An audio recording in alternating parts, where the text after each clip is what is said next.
Good morning. It is Wednesday, the 15th of March, and we continue looking at the book of the prophet Jeremiah.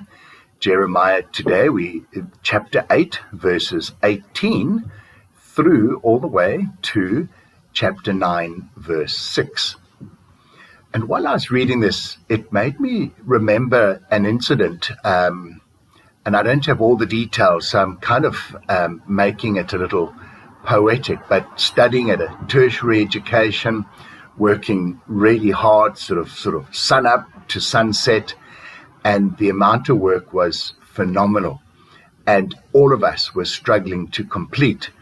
And then the Institute announced on, I think it was the Thursday, and they said, listen, all of you, no lectures tomorrow, the Friday.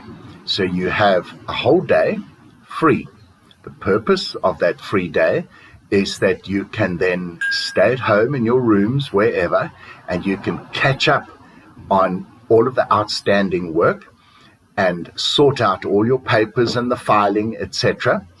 And then on Monday, there's going to be an opportunity to hand all of the late assignments in, and whatever other paperwork needed to be handed in, and there was going to be a test.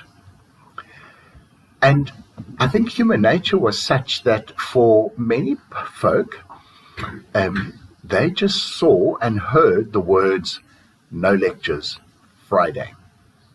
And they automatically assumed that this was now going to be a holiday, a time off entirely. Don't even think of work.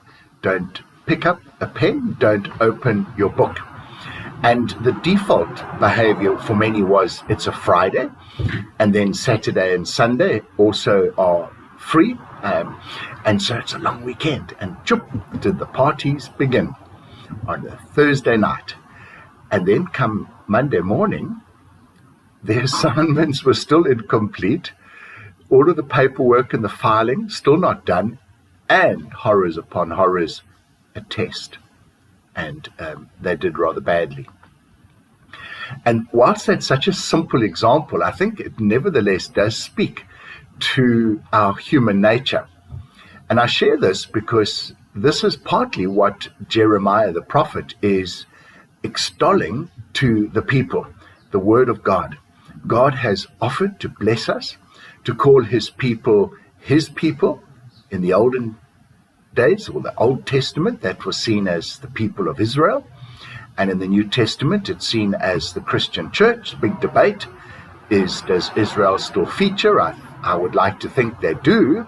And the extent to which they do is, of course, a bit of a movable feast. But here we have the promises of God that he would bless us and honor us.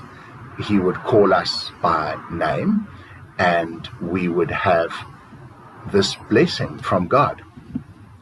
And in return, as it were, not that this was some kind of commercial enterprise, but it is a covenant. God will do for us things if we do for him things. And what we focus on is all the things that God has promised to give us. You see that taken to the nth degree, a real extreme. I think bad theology, that God gives us wealth and health and prosperity. And so therefore somehow that's all that life revolves around. And if we can show this wealth and prosperity, then somehow we can show that we're blessed by God. The fact that we treat our people with absolute disgust is somehow besides the point. For me, there's echoes in the way the Pharisees and the Sadducees treated their people. So I'm not a health, wealth, and prosperity person at all. I think it's horrendously wrong. But there's that sense in which as humans we focus on the easy part, just as so many of my mates saw a day off as a day for partying and a weekend as a long weekend, and so they didn't do any work, and then on Monday, man, did they cry. They forgot that the day was given off as a result, or for the purpose of catching up on any outstanding work and just reading ahead and familiarizing yourself with everything that had been pumped into our little brains so that we could write the test on the Monday. God blesses us. God calls us his own because he calls us also to worship him and him alone. And there's the big focus from Jeremiah. God saying that it was the people turning their backs on God. He kind of ramps up, does God. He says the people fail to acknowledge me. That's verse 3 of chapter 9. And then in verse 6, he says they refuse to acknowledge me. And it's a playing on words to show just how far the people have moved away from God, from not only failing, but refusing to acknowledge God. They bring idols into the temple, even into their own homes. They have idols hidden away, worshipping them secretly. And God is a jealous God, not this negative jealousy that we think of in our human relationships, but he's a God who is zealous for his name, and he wants us to be zealous for the name of God and not to compromise and water down the truth. It's a whole question as to discern exactly what is the truth of God, but at least we must be focused on God and God alone.